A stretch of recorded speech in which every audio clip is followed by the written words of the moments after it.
Big Boss season 7 విజేత పల్లవి ప్రశాంత్. రైతు బిడ్డగా ఎంట్రీ ఇచ్చిన పల్లవి ప్రశాంత్ బిగ్ బాస్ సీజన్ 7 విజేతగా నిలిచారు.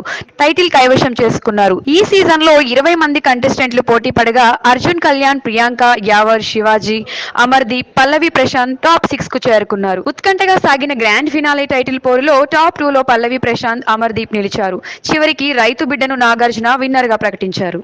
Big Boss winner Prashanth benefits ఇవే. బిగ్ బాస్ సీజన్ 7 విన్నర్ గా రైతు బిడ్డ ప్రశాంత్ నిలిచారు. విజేతగా నిలిచినందుకు ఆయనకు 35 లక్షల ప్రైజ్ మనీ దక్కింది. దానితో పాటు 15 లక్షల విలువ చేసే కారు, 15 లక్షల విలువైన డైమండ్ నెక్లెస్ సొంతం చేసుకున్నారు. వీటితో పాటు ప్రశాంత్ రెమ్యునరేషన్ లక్షల్లోనే ఉండనుంది. ఓవరాల్ గా ₹1 కోటి విలువైన సొత్తును ఆయన దక్కించుకున్నారు.